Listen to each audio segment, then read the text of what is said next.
The last thing my spouse said before surgery wasn't "I love you." It wasn't "take care of yourself." It wasn't even "I'll see you when I wake up."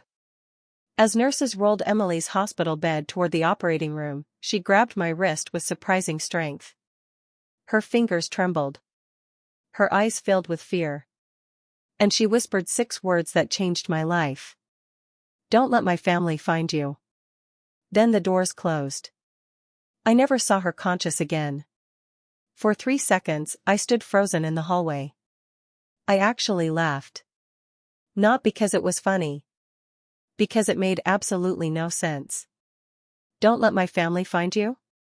What kind of thing was that to say before major surgery? Emily's parents loved me. At least, I thought they did. Her younger brother, Ryan, came fishing with me every summer. Her mother baked me a birthday cake every year. Her father constantly called me son.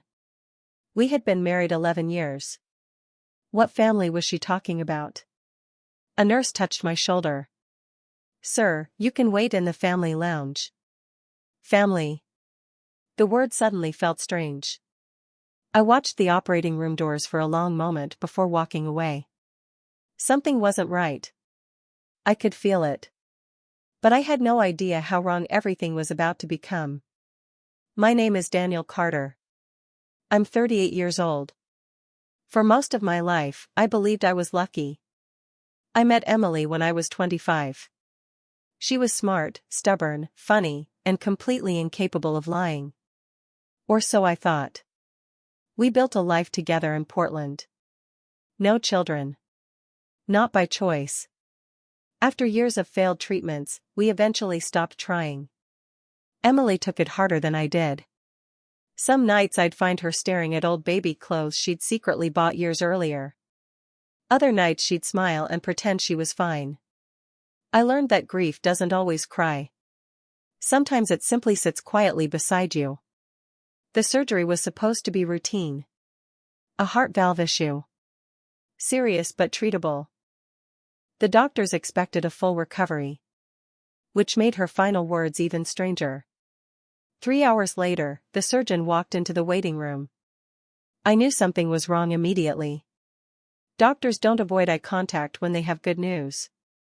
My stomach dropped. "I'm sorry, Mr. Carter." The room tilted. The next 10 minutes passed like a nightmare. Complications. Unexpected bleeding. Cardiac arrest. They tried everything. Emily was gone. Just like that. The love of my life disappeared between one heartbeat and the next. I don't remember much about the funeral. People hugged me. People cried. People told me she was in a better place. I hated every single one of them. A better place wasn't supposed to be without me. For weeks, I barely functioned. I slept on the couch because our bedroom felt haunted. I left her coffee mug exactly where she'd placed it. I listened to old voice messages just to hear her laugh. Then, exactly 31 days after the funeral, I received a package. No return address. No note. Just a small key. And an envelope with my name written in Emily's handwriting. My hand shook as I opened it. Inside was a single page. "Daniel. If you're reading this, then I didn't make it. I'm sorry. I'm so incredibly sorry. There are things I should have told you years ago. Things I wanted to tell you 1,000 times. But I was afraid. Now I don't have that luxury. The key opens a safety deposit box at First National Bank. Go alone. Trust nobody. Especially not my family. When you see what's inside, you'll understand why I said what I said. I love you. Always. Emily." I read the letter 3 times. Then 4. Then 5. Trust nobody. Especially not my family. My chest tightened. Emily wasn't dramatic. She never played games. If she'd written this, she meant it. The next morning, I drove to the bank. The manager checked my identification and led me into a private room. A steel box sat on the table. My pulse hammered in my ears. I inserted the key, opened the lid, and stared. Inside were photographs. Dozens of them. Old photographs. Most showed Emily as a little girl. Some showed her parents. Some showed her brother. Nothing unusual. Then I found one picture buried at the bottom. A teenage Emily stood beside a man I'd never seen before. His arm rested protectively around her shoulders. On the back, Emily had written, "The only person who ever protected me." I frowned.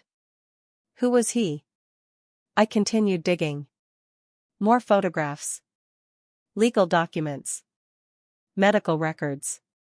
Then I found a newspaper clipping. The headline made my blood run cold. Local businessman charged in fraud investigation. The photo underneath showed Emily's father. Harold Bennett. The man I'd called Dad for 11 years. The man everyone respected. The man who cried at our wedding. My hands trembled. The article was 22 years old. And attached to it was a sticky note in Emily's handwriting. This wasn't the worst thing he did. I stared at the words. Over and over. This wasn't the worst thing he did.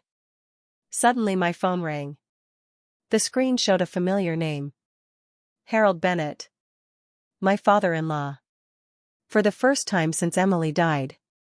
I didn't answer. Seconds later, a text arrived. Daniel. We need to talk. It's about Emily's bank box. My heart nearly stopped. How did he know? I had told nobody. Not a single person. I looked down at the documents scattered across the table. Then back at the message. A chill moved through my entire body. Because only 3 people should have known that safety deposit box existed. Emily. The bank. And me. Yet somehow. Her father already knew I'd opened it. And at that exact moment, I realized Emily's final warning might have been far more serious than I ever imagined. I didn't answer Harold's text. Instead, I gathered every document from the safety deposit box and drove home with my hands gripping the steering wheel so tightly they hurt. The entire drive, one question echoed through my head. How did he know? Emily had hidden that box for years.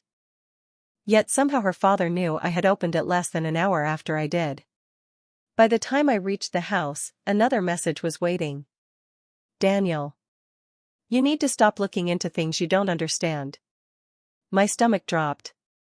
Not how are you? Not I miss my daughter.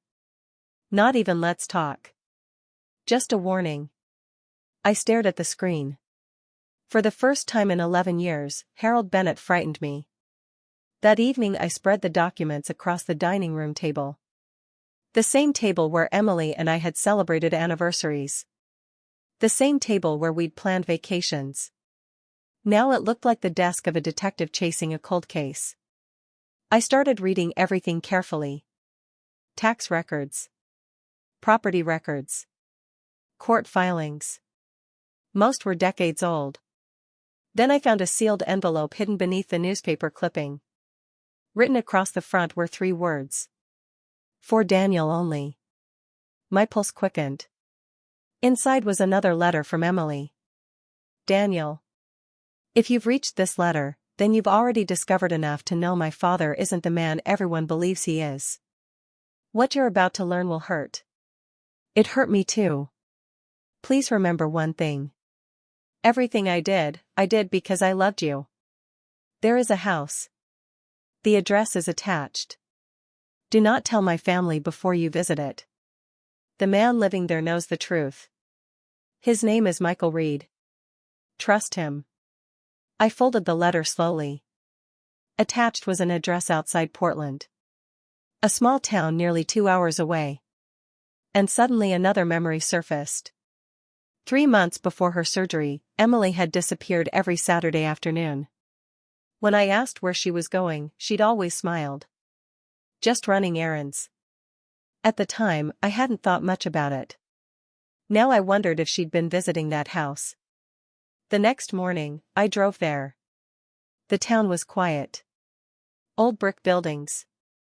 Empty sidewalks. A diner on the corner. The address led me to a modest white house surrounded by tall pine trees.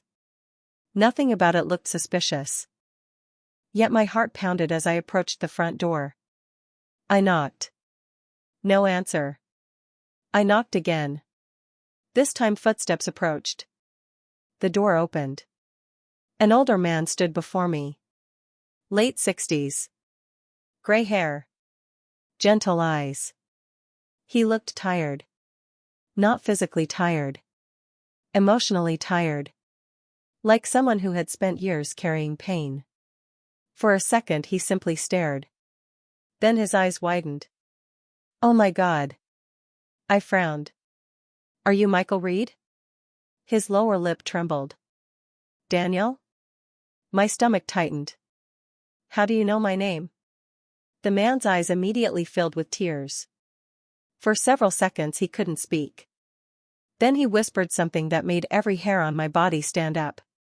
She didn't survive, did she? The words hit like a punch. I couldn't answer. Michael closed his eyes. A tear rolled down his cheek. I was afraid of that. Neither of us spoke. The wind rustled through the trees. Finally I nodded. Emily died 6 weeks ago. The old man looked away. His shoulders sagged. As if a final piece of hope had just disappeared. I'm sorry, I said quietly. Michael laughed bitterly. No. He wiped his eyes. I'm sorry. Before I could respond, he stepped aside. You should come in. The house smelled like old books and coffee. Family photographs covered the walls. I followed him into a living room. Then I froze. Because one entire wall was covered with pictures of Emily. Baby pictures. School pictures. Graduation pictures. Adult pictures. Wedding pictures. My wedding pictures. My blood ran cold. What is this? Michael stared at the photographs. I never missed a birthday. I felt sick. What are you talking about? His eyes met mine. And suddenly I knew. Before he even spoke. I knew. No. The word escaped my mouth automatically. No. Michael swallowed. Then quietly said the words that shattered my understanding of everything. I'm Emily's father. The room spun. I stood up so quickly my chair nearly fell over. No. It's true. No. Daniel. Her father is Harold Bennett. Michael's face darkened. No. He raised her. I couldn't breathe. What are you saying? Michael slowly sat down. Then he told me a story that changed everything. 40 years earlier, he had been married to Emily's mother, Susan. They were young. Poor. Happy. Then Harold Bennett entered their lives. Successful. Powerful. Connected. Michael worked for Harold's company. Trusted him. Considered him a friend. Until one day Harold began having an affair with Susan. My stomach twisted. Within a year, the marriage collapsed. The divorce became ugly. Very ugly. But according to Michael, the affair wasn't the worst part. Harold used his money and influence to destroy him. False accusations. Expensive legal battles. Manipulated witnesses. By the time the custody fight ended, Michael had lost everything. His daughter. His home. His reputation. His future. Tears filled the old man's eyes. I spent 20 years trying to find her. I couldn't speak. Michael pointed toward the photographs. Every picture came from Emily. What? She found me. I stared at him. When? 3 years ago. My knees nearly gave out. 3 years. Emily had known for 3 years. And never told me. Michael continued. She hired a private investigator after finding old court records. I remembered the secret phone calls. The mysterious absences. The unexplained receipts. Suddenly dozens of things began fitting together. Things I never questioned. Things I should have. She started visiting me every month. I looked around the room. At the photographs. At the memories. At the life Emily had secretly built. And for the first time, I felt angry at her. Not because she found him. Because she never trusted me enough to tell me. Michael seemed to read my thoughts. She wanted to. I looked up. Many times. What stopped her? The old man hesitated. Then he answered. Fear. My chest tightened. Fear of what? Michael slowly reached into a drawer. He removed a thick folder. And placed it on the table. Inside were police reports. Witness statements. Medical records. Court transcripts. Hundreds of pages. At the very top was a handwritten note. Emily's handwriting. Daniel must never know until I'm gone. I felt cold. Very cold. What is this? Michael looked away. For the second time that day, tears filled his eyes. Proof. Proof of what? His voice broke. Proof that Harold Bennett wasn't just a man who stole my daughter. I stared at him. The room suddenly felt smaller. The silence heavier. Then Michael whispered words that made my heart stop. He's the reason your father died. And in that moment, I realized Emily hadn't been protecting herself all these years. She had been protecting me. I couldn't move. I couldn't breathe. I couldn't even blink. The folder sat on the table between Michael and me. Harold Bennett. The man who had toasted at my wedding. The man who hugged me after Emily's funeral. The man I'd trusted for over a decade. The reason my father died? No. The word escaped automatically. Michael didn't argue. He simply pushed the folder toward me. With shaking hands, I opened it. The first document was nearly 20 years old. A workplace accident report. My stomach dropped. The company name was instantly familiar. Bennett Construction. Harold's company. My father's employer. I kept reading. Every line made my chest tighter. The accident had officially been ruled equipment failure. But attached to the report were internal emails. Emails that were never included in the investigation. One message stood out. Urgent, safety inspection incomplete. Machinery not approved for operation. Another followed 3 days later. Proceed anyway. We can't afford delays. Signed. Harold Bennett. My vision blurred. No. Michael quietly looked away. Your father wasn't supposed to be operating that machine. The room spun. I remembered the day my father died. I had been 16.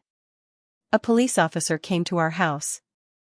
My mother collapsed on the kitchen floor. Everything afterward felt like living underwater. Years of grief. Years of unanswered questions.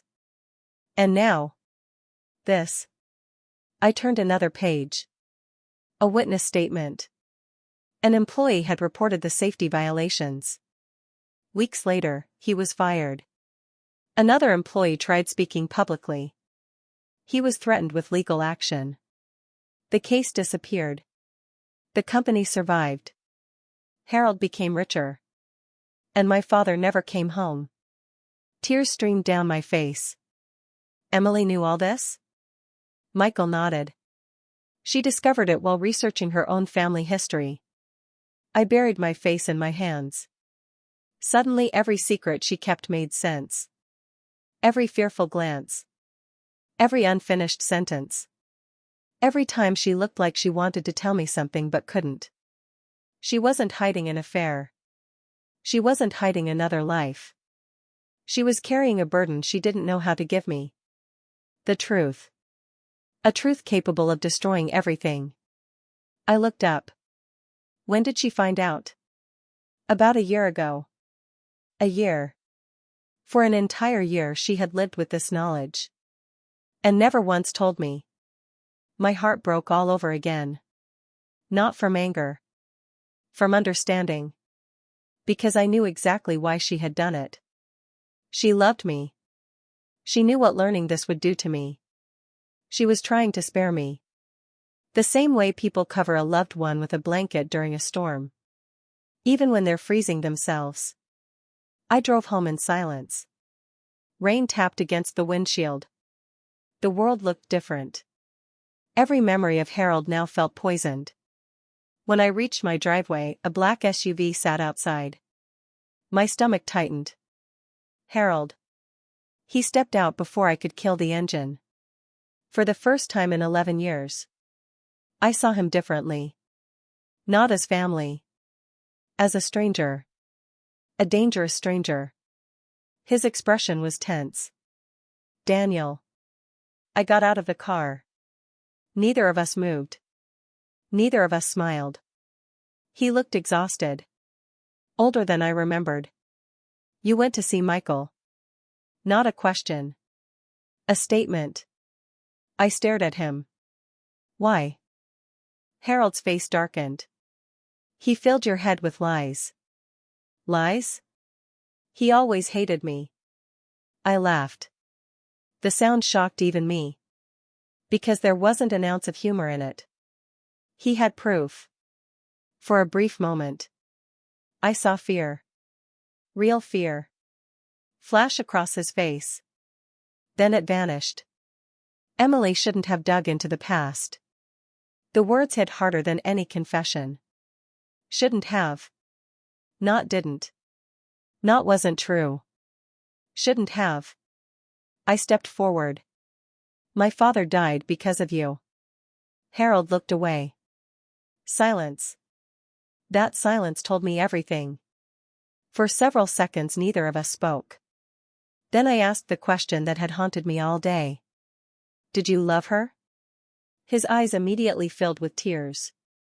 At first I thought he meant Emily. Then I realized he knew exactly who I meant. My mother.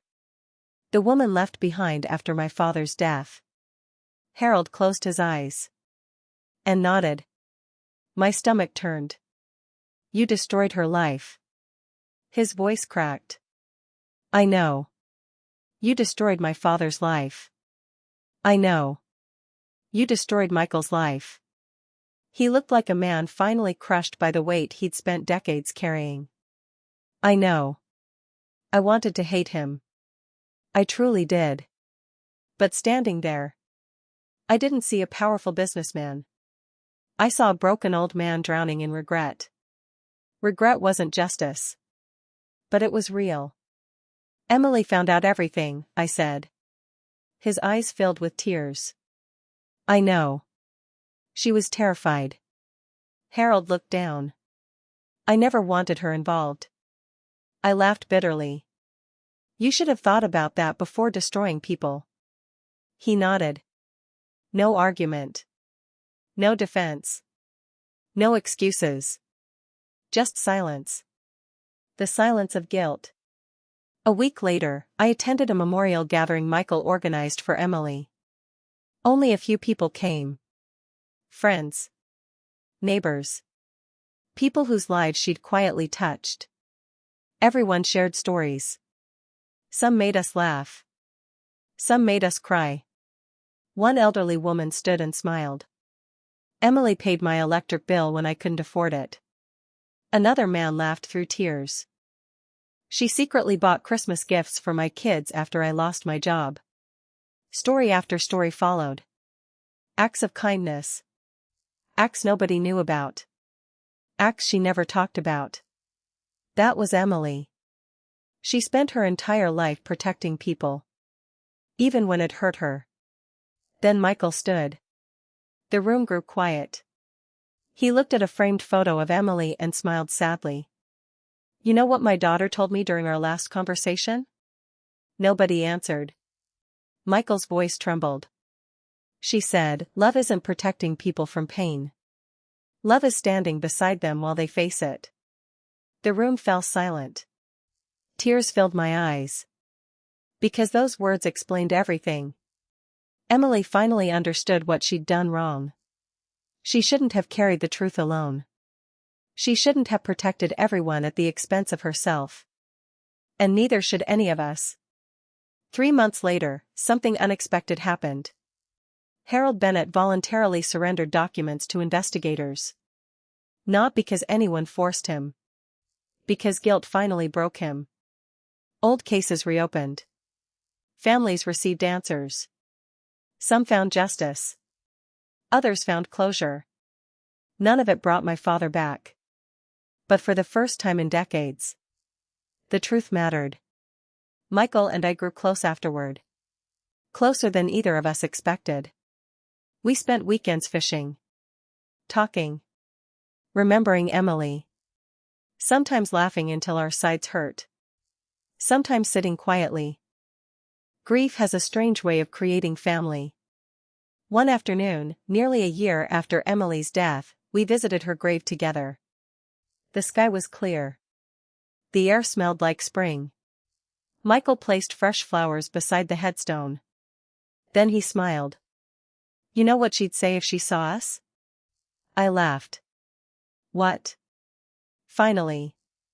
For the first time in a very long while. I laughed without pain. As we walked away, I glanced back one last time. The woman I loved had left this world carrying secrets. But in the end, those secrets revealed something far more important than betrayal. They revealed courage, compassion, and love powerful enough to survive even death. Because the greatest act of love isn't hiding the truth from someone. It's trusting them enough to face it with you. And every day after that, I tried to live a life worthy of the woman who taught me that lesson.